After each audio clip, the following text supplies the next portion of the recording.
Sharon தரிசன ஊழியங்கள் வழங்கும் மீட்பின் விதை. எல்லாம் வல்ல கடவுளுக்கு மகிமையும் மாட்சிமையும் உண்டாவதாக. கடவுளாகிய இயேசு கிறிஸ்துவின் திருப்பெயரிலே உங்கள் அனைவருக்கும் என்னுடைய வணக்கத்தையும் வாழ்த்துக்களையும் தெரிவித்துக் கொள்கிறேன். மீட்பின் விதைகள் என்ற இந்த நிகழ்வின் மூலமாக உங்களோடு கூட தொடர்பு கொள்வதிலே மகிழ்ச்சி அடைகிறேன். கடவுளுக்கு நன்றி சொல்கிறேன். இன்று உங்களோடு கூட நான் பகிர்ந்து கொள்ள இருக்கின்ற கடவுளுடைய நற்செய்தியின் தலைப்பு ஆவிக்குரிய பிறப்புரிமை. இதற்கு ஆதாரமாக எடுத்துக்கொண்ட தூய வேத வார்த்தை கலாத்தியர் 3:29. நீங்கள் கிறிஸ்துவர்களானால் ஆபிரகாமின் சந்ததியாராயும் வாக்குத்தத்தத்தின்படியே சுதந்திரராயும் இருக்கிறீர்கள். ஒரு குடும்பத்தில் பிறக்கும் பிள்ளைகள் தந்தையுடைய அதிகாரத்தையும் உரிமையையும் பெற்றுக்கொள்கிறார்கள். பிறப்பின் அடிப்படையிலேயே அவர்களுக்கு இந்த பிறப்புரிமை வழங்கப்படுகிறது. தூய ஆவியானவர் மூலம் ஆட்கொள்ளப்பட்டு ஆண்டவருடைய ரட்சிப்பின் மூலம் கடவுளுடைய பிள்ளைகளாய் மாறும் பிள்ளைகள் ஆவிக்குரிய பிறப்புரிமையை பெற்றுக்கொள்கிறார்கள். நம்பிக்கையின் தந்தை என்று அழைக்கப்படுகின்ற ஆபிரகாம் என்ற முன்னோருக்கு கடவுள் கொடுத்த வாக்குத்தத்தத்தின்படியே அவர் பெற்றுக்கொண்ட உரிமையை ஆண்டவராகிய இயேசு கிறிஸ்துவை நம்பி ஏற்றுக்கொள்ளும் பிள்ளைகளும் பெற்றுக்கொள்வார்கள். எனக்கு அன்பானவர்களே, நீங்கள் கடவுளின் பிள்ளைகளாய் மாறும்போது கடவுள் அளிக்கும் அனைத்து உரிமைகளையும் பெற்றுக்கொள்வீர்கள். மனம் திரும்புதல். ஆவிக்குரிய பிறப்புரிமையை பெற்றுக்கொள்வதற்கு மனம் திரும்புதல் மிகவும் அவசியமாய் இருக்கின்றது. லூக்கா 15:19-20 வசனங்கள் இப்படி சொல்கிறது: இனிமேல் உம்முடைய குமாரன் என்று சொல்லப்படுவதற்கு நான் பாத்திரன் அல்ல, உம்முடைய கூலிக்காரர்கள் ஒருவனாக என்னை வைத்துக் கொள்ளும் என்பேன் என்று சொல்லி எழுந்து புறப்பட்டு தன் தகப்பனிடத்தில் வந்தான். அவன் தூரத்தில் வரும்போதே அவனுடைய தகப்பன் அவனை கண்டு மனதுருகி ஓடி அவன் கழுத்தை கட்டிக்கொண்டு அவனை முத்தம் செய்தான். ஆண்டவராகிய இயேசு கிறிஸ்து ஒரு ஊமையை சொன்னார். ஒரு தகப்பனுக்கு 2 மகன்கள் இருந்தார்கள். இளைய மகன் தன்னுடைய பங்கான சொத்தை தகப்பனிடத்திலிருந்து கேட்டு பிரித்து கொண்டு வெளிநாட்டிற்கு சென்று விட்டான். தாறுமாறாக வாழ்ந்து தன் சொத்தை எல்லாம் இழந்தான். அங்கே பஞ்சம் வந்தபோது பன்றி மேய்க்கும் வேலைக்கு சேர்ந்தான். பன்றியின் உணவையும் உண்பதற்கு அவன் ஆவல் கொண்டான். அப்போது அவனுக்கு புத்தி தெளிந்தது. தன் தந்தையினிடத்தில் திரும்பி போக தீர்மானித்தான். கடவுளுக்கும் தந்தைக்கும் விரோதமாக பாவம் செய்துவிட்டதை உணர்ந்தான். அவன் வீட்டிற்கு திரும்பி வந்து கொண்டிருக்கும் போது அவனுடைய தந்தை எதிர்கொண்டு போய் அவனை அன்போடு அணைத்து கொண்டு வரவேற்று பெரிய விருந்து செய்து மகிழ்ச்சியை கொண்டாடினார். இப்படித்தான் இந்த மண்ணுலகில் ஒரு பாவி மனம் திரும்பும் போது விண்ணுலகத்திலே மகிழ்ச்சி கொண்டாடப்படும். கடவுளிடத்திலே மனம் திரும்பி வருகின்ற பிள்ளைகள் தங்களுடைய பிறப்புரிமையை புதுப்பித்துக் கொள்வார்கள். எனக்கன்பானவர்களே, கடவுளுக்கு எதிராக பாவம் செய்து கடவுளை விட்டு தூரமாக சென்று விட்டீர்களா? நீங்கள் மனம் திரும்பி அவரிடத்திலே வாருங்கள். உங்கள் ஆவிக்குரிய பிறப்புரிமையை புதுப்பித்துக் கொள்ளுங்கள். யோவான் 3:5-6 வசனங்கள் இப்படி சொல்கிறது: இயேசு பிரதியுத்தரமாக, ஒருவன் ஜலத்தினாலும் ஆவினாலும் பிறவாவிட்டால் தேவனுடைய ராஜ்யத்தில் பிரவேசிக்க மாட்டான் என்று மெய்யாகவே மெய்யாகவே உனக்கு சொல்லுகிறேன். மாம்சத்தினால் பிறப்பது மாம்சமாயிருக்கும், ஆவியினால் பிறப்பது ஆவியாயிருக்கும். ஒருவர் தண்ணீராலும் ஆவியினாலும் மறுபடியும் பிறக்காவிட்டால் கடவுளுடைய அரசில் பங்கு பெற முடியாது என்று ஆண்டவராகிய இயேசு கிறிஸ்து சொன்னார். மண்ணில் வந்த ஆண்டவராகிய இயேசு கிறிஸ்து உலக மக்களின் பாவங்களுக்காக சிலுவையிலே உயர்த்தப்பட்டார். அவர் பெற்றுக் கொடுத்த ரட்சிப்பின் மூலமாக கடவுளை விட்டு பிரிந்து போன மக்கள் திரும்பவும் அவரிடத்தில் வந்து சேருவதற்கு நல்வாய்ப்பை ஏற்படுத்தி தந்தார். சிலுவையை நோக்கி பார்ப்பவர்கள் தங்கள் பாவங்களை உணர்ந்து அதற்காக மனம் வருந்தி கடவுளிடத்திலே அறிக்கை செய்து அதை விட்டு விடும்போது ஆண்டவர் அவர்களை மன்னித்து அன்போடு தன்னுடைய பிள்ளைகளாக மாற்றிக்கொள்கின்றார். ஆவிக்குரிய பிறப்புரிமையின் பலன்களை அவர்களுக்கு அள்ளித்தருகின்றார். ஆண்டவராகிய இயேசு கிறிஸ்துவை நம்பி அறிக்கை செய்து அவரை இரட்சகராய் ஏற்றுக்கொள்ளும் பிள்ளைகள் தண்ணீரால் திருமுழுக்கு பெற்று தூய ஆவியானவரை பெற்றுக்கொள்ளும் போது அவர்கள் கடவுளுடைய பிள்ளைகளாக மாற்றப்படுகிறார்கள். எனக்கன்பானவர்களே, உங்களுடைய பழைய பாவங்களை விட்டுவிடுங்கள். ஆண்டவராகிய இயேசு கிறிஸ்துவிடத்திலே வாருங்கள். உங்களை முழுவதுமாக கழுவி சுத்தப்படுத்தி ஆண்டவருடைய அருளை உங்களுக்கு வழங்கி உங்களை புதிய மனிதர்களாக மாற்றி உங்கள் வாழ்க்கையில் மறுமலர்ச்சியையும் ஒளியில் வாழும் வாழ்க்கையையும் உங்களுக்கு அருள்வார். விற்பனைக்கு அல்ல. கடவுளுடைய பிறப்புரிமையும் அதன் மூலம் கிடைக்கின்ற அருட்கொடைகளும் விற்பனைக்கு அல்ல. ஆதியாகமம் 25:33-34 வசனங்கள் இப்படி சொல்கிறது: அப்போது யாக்கோபு, இன்று எனக்கு ஆணையிட்டுக் கொடு என்றான். அவன் யாக்கோபுக்கு ஆணையிட்டு தன் சிரேஷ்ட புத்திர பாகத்தை அவனுக்கு விற்று போட்டான். அப்போது யாக்கோபு யாசாவுக்கு அப்பத்தையும் பழங்கூற்றையும் கொடுத்தான். அவன் புசித்து குடித்து எழுந்திருந்து போய்விட்டான். இப்படி ஏசா தன் சிரேஷ்ட புத்திர பாகத்தை அலட்சியம் பண்ணினான். ஏசா யாக்கோபு என்பவர்கள் சகோதரர்கள். ஏசா குடும்பத்தின் தலைமகன், யாக்கோபு இளையவன். யாக்கோபு ஒரு நாள் சுவையான செந்நீர் கூழ் ஒன்றை தயாரித்துக் கொண்டிருந்தான். அப்போது ஏசா களைப்படைந்தவனாய் வெளியிலிருந்து வந்து சேர்ந்தான். தம்பி யாக்கோபுவிடம் தனக்கு கூழ் கொடுக்கும்படி அவன் கேட்டுக்கொண்டான். அப்போது யாக்கோபு, உன்னுடைய தலைமகனுக்குரிய உரிமையை எனக்கு வழங்க வேண்டும், அப்பொழுது நான் கூழ் கொடுப்பேன் என்று சொன்னான். பசியில் உயிரை விடுவதை விட தலைமகனுக்குரிய உரிமையை விட்டு விடுவது நல்லது என்று ஏசா எண்ணி அதற்கு ஒப்புக்கொண்டான். இப்படியாக அந்த மாபெரும் பாக்கியத்தை அவன் விற்று போட்டான். பின்பு திரும்பவும் அதை பெற்றுக்கொள்ள அவன் முயற்சி செய்த போதும் அது அவனுக்கு கிடைக்கவில்லை என்று தூய வேத வார்த்தை சொல்லுகின்றது. தலைமகனுக்கு தந்தையின் அதிகாரமும் பங்கில் 2 பங்கும் கிடைக்கும். அதை ஏசா தம்பியிடம் விட்டு போட்டு விட்டான்.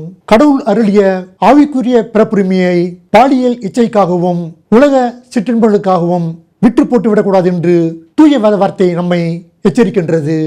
கணக்கன்பானவர்களே, இந்த உலகம் கொடுக்கின்ற மாயையான சிற்றின்பங்களுக்காக கடவுள் அருளிய மாபெரும் பரிசான ஆவிக்குரிய பிறப்புரிமையை விட்டு போடக்கூடாது. உலகத்தின் ஆசைக்கு அடிபணிந்து கடவுளுடைய அருட்கொடைகளை எழுந்து போகக்கூடாது என்று தூய வேத வார்த்தை நமக்கு சொல்கின்றது. உலகம் என் பின்னே, சிலுவை என் முன்னே என்று ஆண்டவருடைய சிலுவையின் பாதையின் அடிச்சூட்டிலே அவருடைய பிள்ளைகளாய் நடந்து ஆவிக்குரிய பிறப்புரிமையின் உரிமைகளை இழந்து விடாமல் பாதுகாக்க கடவுள் உங்களை அன்போடு அழைக்கின்றார். அப்போஸ்தலருடைய நடபடிகள் 8ஆம் அதிகாரம் 20-21 வசனங்கள் இப்படி சொல்கிறது. பேதுரு அவனை நோக்கி, தேவனுடைய வரத்தை பணத்தினாலே சம்பாதித்துக் கொள்ளலாம் என்று நீ நினைத்தபடியால் உன் பணம் உன்னடே கூட நாசமாய் போக கடவுது. உன் இருதயம் தேவனுக்கு முன்பாக செம்மையாயிராதபடியால் இந்த விஷயத்தில் உனக்கு பங்கும் இல்லை, பாகமும் இல்லை. திருச்சபைகளின் ஆரம்ப காலகட்டங்களிலே சமாரியாவிலே சீமோன் என்ற மாயவித்தைக்காரன் ஒருவன் இருந்தான்.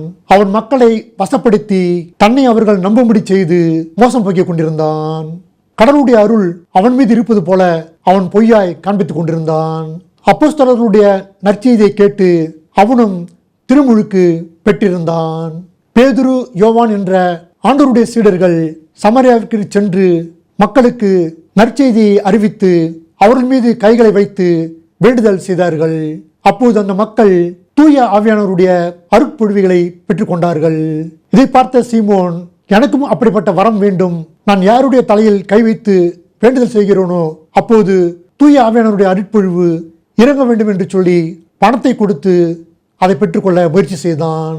அதற்கு ஆண்டவருடைய சீடர்கள், கடவுளுடைய அருட்கொடைகளை பணம் கொடுத்து வாங்க முடியாது, நீ உன் பணத்தோடே நாசமாய்ப்போ, உன் உள்ளத்தில் நேர்மை இல்லை, உனக்கு இதில் பாகமில்லை என்று சொல்லி அவனை நிராகரித்தார்கள்.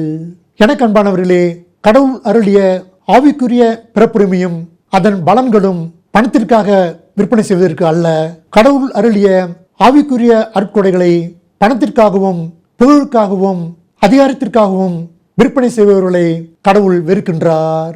அப்படிப்பட்டவர்களை விட்டு விலக வேண்டும் என்று தூய வேத வார்த்தை நமக்கு எச்சரிக்கை தருகின்றது. பிறப்புரிமையின் பலன்கள். ஆவிக்குரிய பிறப்புரிமை நமக்கு மாபெரும் பலன்களை கொடுத்திருக்கின்றது. கலாத்தியர் 4:6-7 வசனங்கள் இப்படி சொல்லுகிறது. மேலும் நீங்கள் புத்திரராய் இருக்கிறபடியினால் அப்பா பிதாவே என்று கூப்பிடத்தக்கதாக தேவன் தமது குமாரனுடைய ஆவியை உங்கள் இருதயங்களில் அனுப்பினார். ஆகையால் இனி நீ அடிமையாய் இராமல் புத்திரனாய் இருக்கிறாய். நீ புத்திரனே ஆனால் கிறிஸ்து மூலமாய் தேவனுடைய சுதந்திரனாயும் இருக்கிறாய். கடவுளை அப்பா, தந்தையே என்று அழைக்கும் உரிமையை ஆண்டவராகிய இயேசு கிறிஸ்து மூலமாக நமக்கு அவர் அருளி இருக்கின்றார். இதற்காகவே ஆண்டவராகிய இயேசு கிறிஸ்துவை ஒரு பெண்ணின் வயிற்றிலே மனிதனாக பிறக்க செய்தார். உலக மக்கள் மீது அன்பு கொண்டு அனைவரும் மீட்கப்பட வேண்டும் என்பதற்காக தந்தையாய கடவுள் இந்த மாபெரும் செயலை செய்தார். கடவுளால் ரட்சிக்கப்பட்ட பிள்ளைகள் எப்போதும் எதற்கும் அடிமையாக மாட்டார்கள். பாவமோ பாதகமோ அவர்களை அணுகாது. கடவுளை அறியாத காலத்திலே உலகத்திற்கு அடிமைகளாய் இருந்திருக்கலாம். ஆனால் கடவுளை அறிந்து கொண்ட பின்பு, மீட்பை பெற்றுக்கொண்ட பின்பு அவருடைய பிள்ளைகள் அடிமையாக இருக்க மாட்டார்கள்.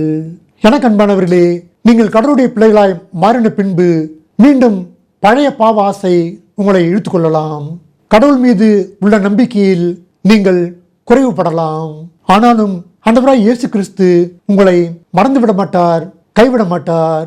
என் பிள்ளை எப்போது என்னை நோக்கி திரும்பி வரும் என்று ஆவலோடு காத்து கொண்டிருக்கின்றார். உலகத்தில் நாம் பெற்றுக்கொண்ட அப்பாவை காட்டிலும் கடவுளைய அப்பா நம்மை இம்மையிலும் மறுமையிலும் தூக்கி சுமப்பவராக வல்லமையுள்ள கடவுளாக இன்றும் வாழ்ந்து கொண்டிருக்கிறார்.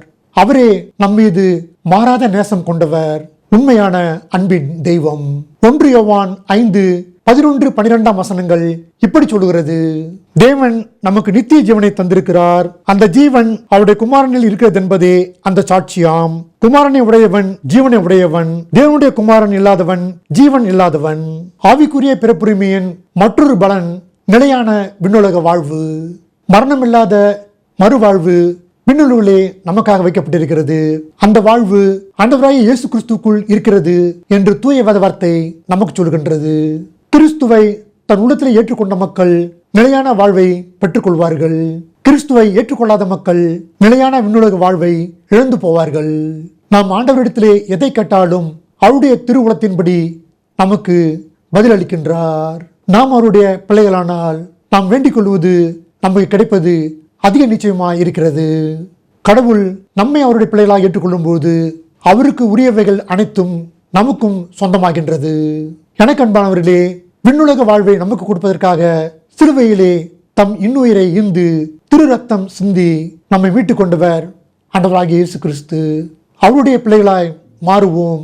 அவர் அருளும் ஆவிக்குரிய பிறப்புரிமையின் அனைத்து பலன்களையும் பெற்றுக்கொள்வோம். நீங்கள் மீட்கப்பட்டவர்கள், உங்களுக்கு நீங்கள் சொந்தமல்ல.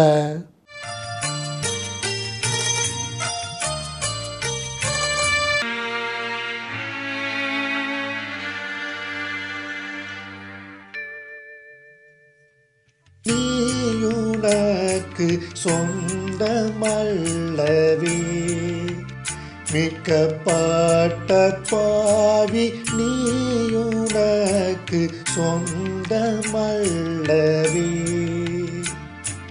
நீயுனக்கு சொந்தமல்லவே, நிமலன் கிறிஸ்து நாதர்க்கு சொந்தம். நீயுனக்கு சொந்தமல்லவே. சிலுவை மரத்தில் தொங்கி மரித்தாரே, திரு ரத்தம் ரத்தம் திருவிழாவில் வடியுது பாரே. வலிய பரிசத்தால் கொண்டாரே, வான மகிமை உனக்கிவாரே. நீயுனக்கு சொந்தமல்லவே. வேண்டுதல் செய்வோம்.